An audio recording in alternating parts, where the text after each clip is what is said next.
الحمد لله وحده والصلاة والسلام على من لا نبي بعده أما بعد فأعوذ بالله من الشيطان الرجيم بسم الله الرحمن الرحيم والمحصنات من النساء إلا ما ملكت أيمانكم كتاب الله عليكم وأحل لكم ما وراء ذلكم أن تبتغوا بأموالكم محسنين غير مسافحين فما استمتعتم به منهن فآتوهن أجورهن فريضة ولا جناح عليكم فيما تراضيتم به من بعد الفريضة إن الله كان عليما حكيما صدق اللہ العظیم۔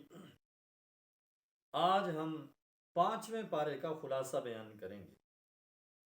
چوتھے پارے کے آخر میں ان عورتوں کا ذکر تھا جن سے نکاح کرنا حرام تھا۔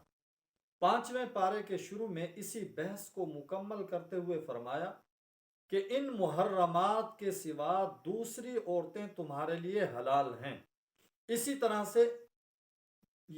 طرح سے کہ مال خرچ کر کے ان سے نکاح کر لو، بشرطے کہ نکاح سے مقصود عفت اور پاک دامنی قائم رکھنا ہو، شہوت رانی مقصود نہ ہو۔ تو جن عورتوں سے تم فائدہ حاصل کرو ان کا مہر مقرر کیا ہوا ادا کرو۔ ایک غلط فہمی وہ یہ ہے کہ یہ جو آخری الفاظ ہیں کہ جن عورتوں سے تم فائدہ حاصل کرو، ان الفاظ سے بعض رات نے متع کے جواز پر دلیل پکڑی ہے، لیکن یہ دلیل باطل ہے۔ اس آیت میں نکاح شرعی کا ذکر ہے، متع کا ذکر نہیں ہے۔ متع کی اجازت کیا تھی اس میں شک نہیں ہے کہ زمانہ جہلیت کے اندر متع کا رواج تھا۔ چونکہ اسلام کے احکام بتدریج نازل ہوئے ہیں، اس لیے ابتدائی اسلام میں تو یہ رواج متع کا باقی رہا، لیکن بعد میں واضح طور پر متع کے حرام ہونے کا اعلان کر دیا گیا۔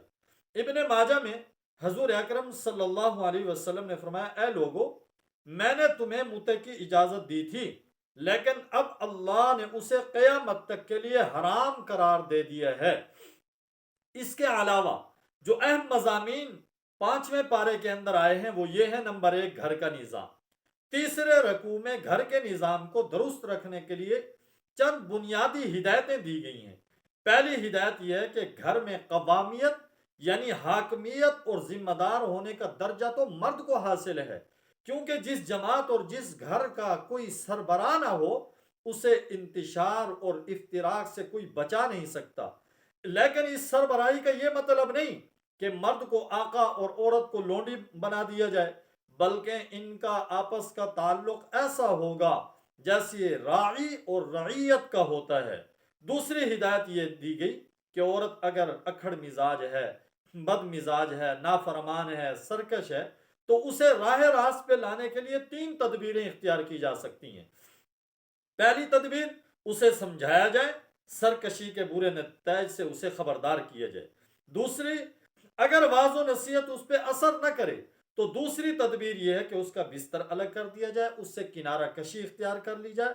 نمبر 3، اگر وہ پھر بھی نہ سمجھے تو انتہائی اقدام کے طور پر اور واقعی سرکشی اور بے راہ روی کی صورت کے اندر حد کے اندر رہتے ہوئے اس کی پٹائی بھی لگائی جا سکتی ہے۔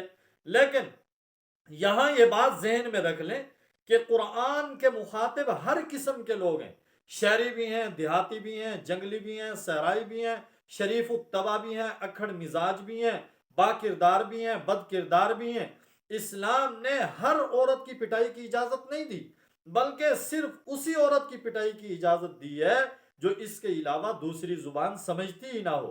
ظاہر ہے کہ پسماندہ معاشروں میں ایسی عورتیں بھی ہوتی ہیں جو پٹائی کے بغیر راہ راست پہ آتی نہیں ہیں، لیکن وہ ظالم مرد جو چھوٹی چھوٹی باتوں پر وحشیانہ انداز میں عورتوں کی پٹائی لگاتے ہیں، ان کے اس ظلم اور زیادتی کا اسلام سے کوئی تعلق نہیں ہے۔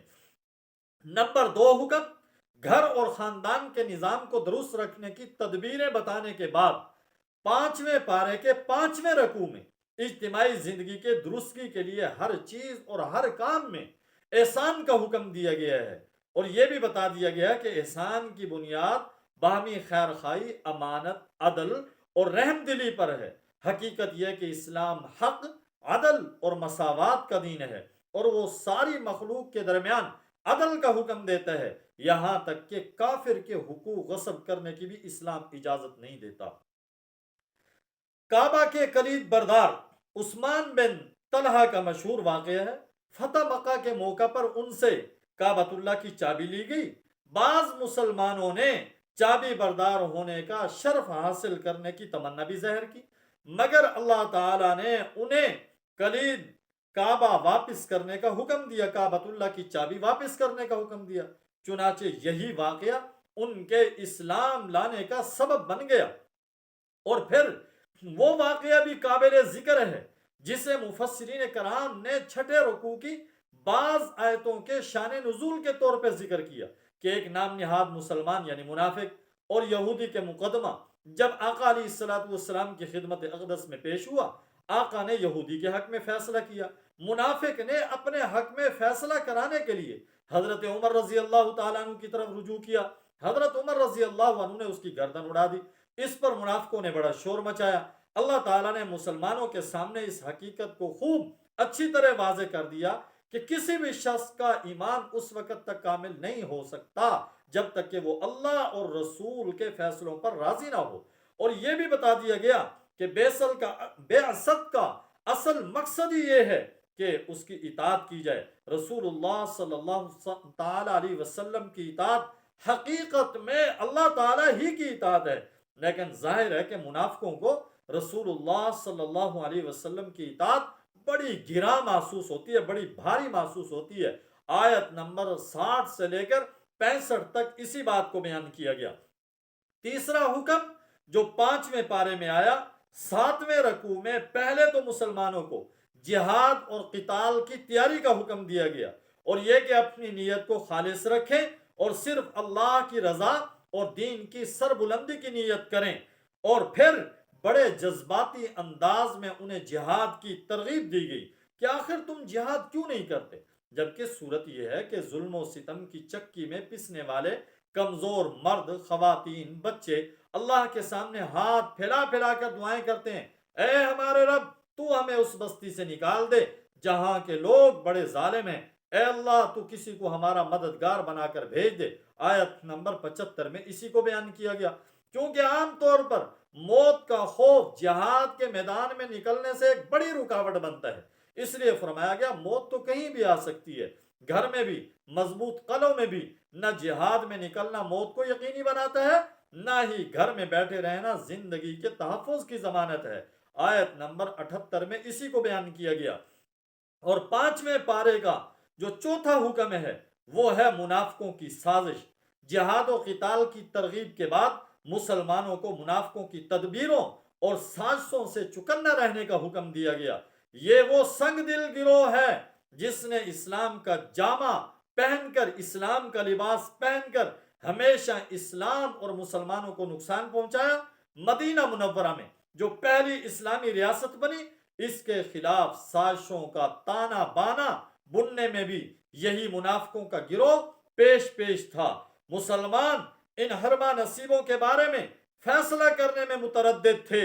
سورہ نساء کا وہ حصہ نازل ہو گیا جن میں ان کی ذلت امیز حرکتوں، خفیہ منصوبہ بندیوں، بغض و حسد پر مبنی کارروائیوں کا پول کھولا گیا، اور ان کے بارے میں واضح فیصلہ سنا دیا گیا کہ منافقوں کا اسلام اور مسلمانوں سے کوئی تعلق نہیں، تاکہ اہل ایمان اور منافقین کے درمیان حد فاصل قائم ہو جائے اور مسلمان منافقوں کے بارے میں یک آواز ہو جائیں اور ان کے درمیان کوئی بھی اختلاف باقی نہ رہے۔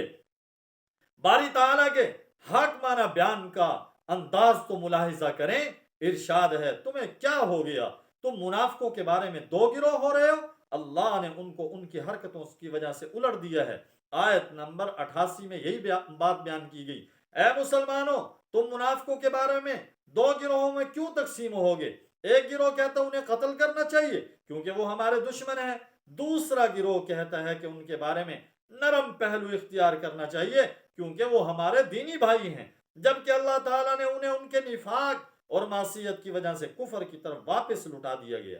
اس کے بعد ان کی حقیقت کا پردہ چاک کرتے ہوئے فرمایا گیا وہ منافق یہ چاہتے ہیں جیسے وہ خود کافر ہیں تم بھی کافر بن جاؤ، پھر تم دونوں برابر ہو جاؤ، بس ان میں سے کسی کو دوست نہ بناؤ جب تک وہ اللہ کے راستے میں ہجرت نہ کریں، پس اگر وہ اعراض کریں انہیں پکڑو اور جہاں بھی پاؤ انہیں قتل کرو اور کسی کو رفیق اور مددگار نہ بناؤ۔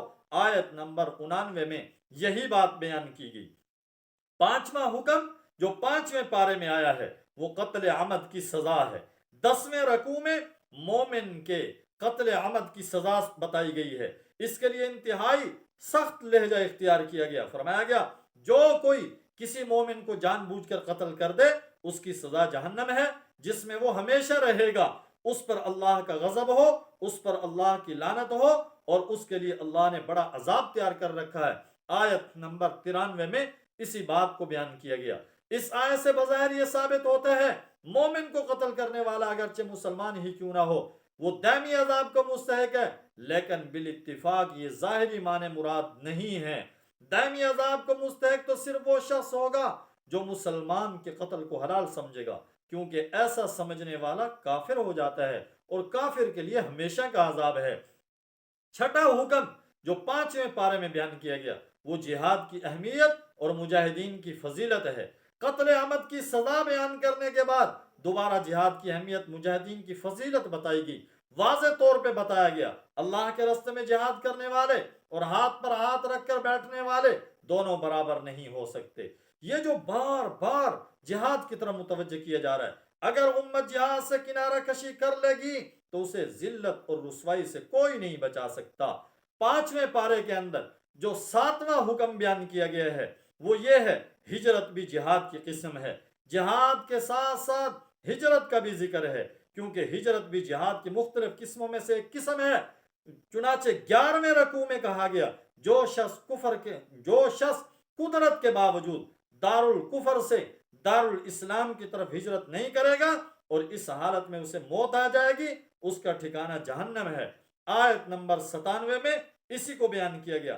بعض روایتوں میں ہے جب آیات ہجرت والی نازل ہوئی تو حضرت حمزہ بن قیس رضی اللہ عنہ جو سخت بیمار، سخت علیل تھے، وہ پریشان ہو گئے، چلنے پھرنے کے قابل تو تھے نہیں، اپنے بیٹوں سے کہا مجھے چارپائی پر ڈال کر مدینہ منورہ لے چلو، میں مکے میں ایک رات بھی نہیں گزاروں گا۔ انہیں چارپائی پر ڈال کر مدینہ لے جانے لگے، لیکن مکہ سے نکلتے ہی ان کا انتقال ہو گیا۔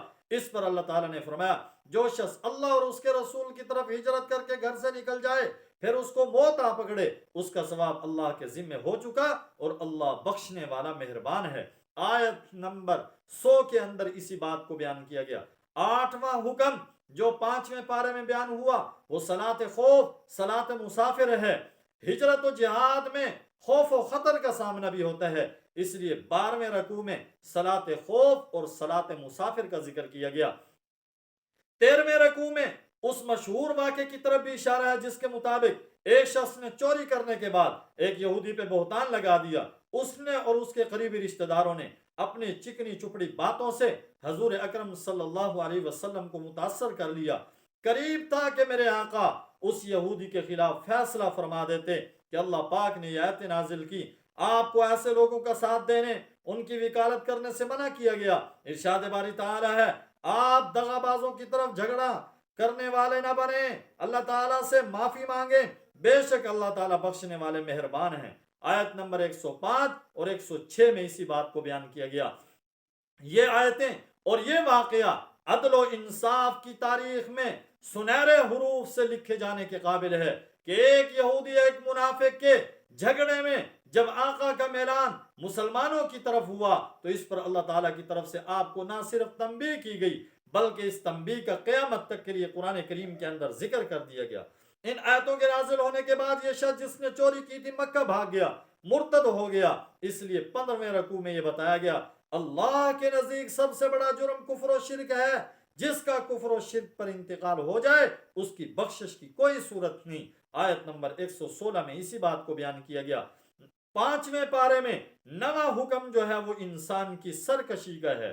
متعدد آیتوں میں انسان کی سرکشی کا سبب بتلایا گیا، تو یہ کہ اللہ تعالیٰ کے مقابلے میں شیطان کی اطاعت کرتا ہے اور وہ اس کو ہدایت کے راستے سے بہت دور لے جاتا ہے۔ 5ویں پارے میں 10واں حکم سیدنا ابراہیم علیہ السلام کی اتباع ہے۔ ابو الانبیاء حضرت ابراہیم خلیل اللہ علیہ السلام کا تذکرہ ہے، اور یہ کہ ہدایت اسی کو ملے گی جو ان کے رستے کی اتباع کرے گا۔ 5ویں پارے میں 11واں حکم میاں بیوی کا اختلاف بیان کیا۔ 16ویں رکوع میں دوبارہ عورتوں کا تذکرہ کیا، جس میں ان پر ظلم کرنے، ان کے حقوق کو غصب کرنے سے منع کیا گیا، اور یہ کہ اگر میاں بیوی کے درمیان اختلاف ہو جائے تو انہیں آپس میں صلح کر لینی چاہیے، صلح ہی سب سے اچھا رستہ ہے۔ اس کے بعد 5ویں پارے کے اندر جو 10واں حکم بیان کیا گیا ہے وہ منافقین کی عذاب کو بیان کیا گیا۔ 12واں حکم جو بیان کیا گیا ہے وہ منافقین کو عذاب کی وعید ہے۔ 5ویں پارے کے آخری رکوع میں دوبارہ منافقوں کی مذمت ہے اور انہیں سخت ترین عذاب کی وعید سنائی گئی ہے۔ اللہ رب العزت سے دعا ہے کہ اللہ تبارک و تعالی ہم سب کو ہمارا خاتمہ ایمان پر فرمائے، ایمان کامل اور یقین کامل نصیب فرمائے۔ اللہ تبارک و تعالی منافقوں والی خصلتوں سے ہم سب کو محفوظ فرمائے۔ وآخر دعوانا ان الحمد للہ رب العالمین۔